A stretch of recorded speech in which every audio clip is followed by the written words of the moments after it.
Hello, my beautiful YouTube friends. Letty here, Living Life with Letty. Welcome to my channel, and if you're new, I hope that you will stay and subscribe.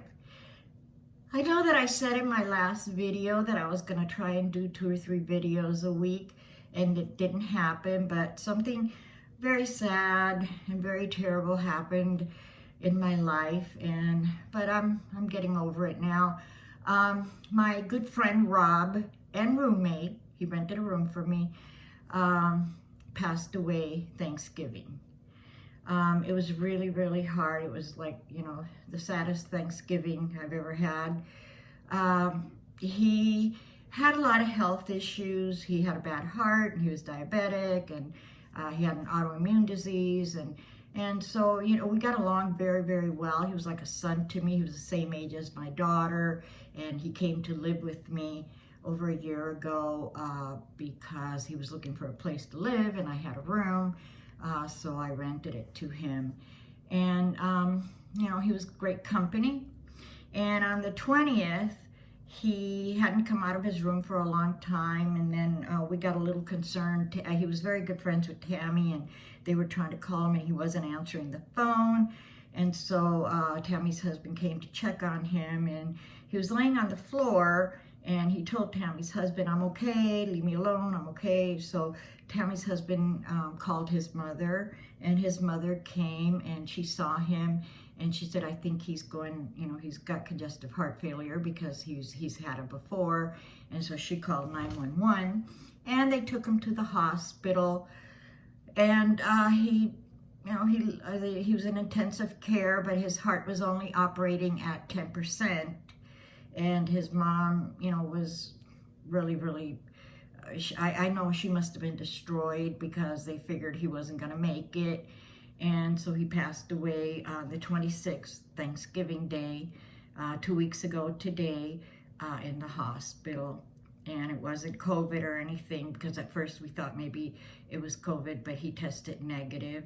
It was just his heart. His heart just went into heart failure, and they couldn't bring him back. So it's been a very sad, sad time for me, and I kept thinking I'm gonna do a video, but I was so sad, and it's hard when you lose someone that you love, and I can imagine what his mom is going through. Because we parents don't think that we're going to lose our kids. It should be the other way around. But, life goes on. And so I started doing my art again, and I'm working on a couple more, but they are for Christmas presents. So until I give it to them, I don't want to, because sometimes they do watch my videos.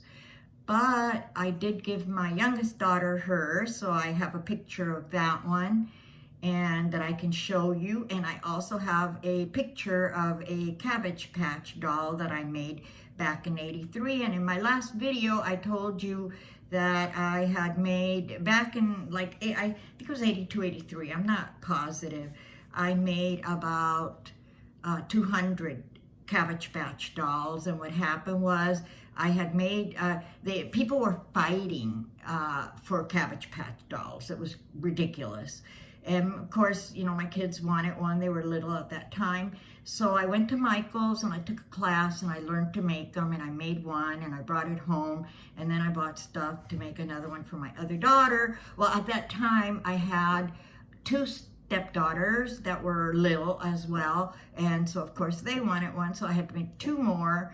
And then one of the kids, and I don't remember which one, took theirs to school, and of course all the kids saw it, and everybody wanted one, and I was bombarded with calls and orders.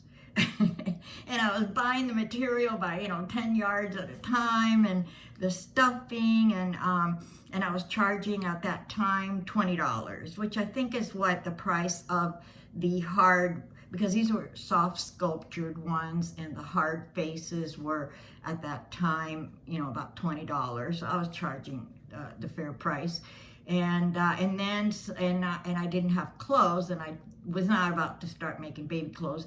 So if they wanted them with clothes, then I was going to Woolworth at that time, and I bought out all the newborn, because the newborn clothes fit boy, girl, because I was making boy and girl. And it was just, it was too much.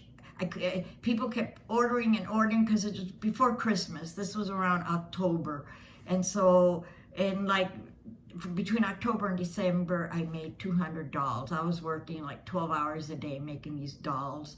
And I made a little money. I was probably making, I don't know, $12, $15 profit maybe. I never really figured out how much profit I was making. I figured it was costing me $5, $6 to make a doll. And so I made a little money. But after Christmas, I said no more. I closed down the shop because I was so sick of making those dolls. I was dreaming about them. I would close my eyes and I would see them. So I have a picture of that. You take into consideration that the doll is almost 40 years old, maybe 38, I don't know. And but Maggie, my stepdaughter, she took really, really good care of it. So I have a picture to show you. So that's about it. Stay tuned and I will show you the pictures. This is the one that I made for my youngest daughter for Christmas. I already gave it to her, so she has seen it. The picture is of my great aunt Adeline, and taken in 1890.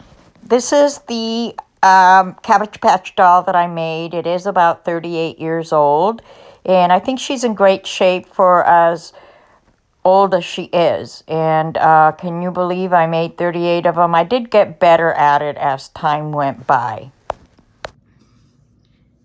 Well, thank you so much for joining me. I will do more videos. I have a couple of topics, and then as soon as I finish my Christmas presents, I will start making videos, and I may make a couple of tutorials on how I make them. And I don't know when I'm going to be traveling again. I be honest with you, I hope it'll be soon, but with this pandemic and stuff, I feel more comfortable just staying here, staying at home. I know people say you're more comfortable out in the desert, and I realize that, but I think that, if anything were to happen, I think it would be better if I'm here at home. So until then, my friends, thank you so much for joining me. I love you all. Please wear your masks. Please take care of yourselves. And until then, may the sun shine on you today and every day, especially on your solar panels. I love you all. Bye-bye.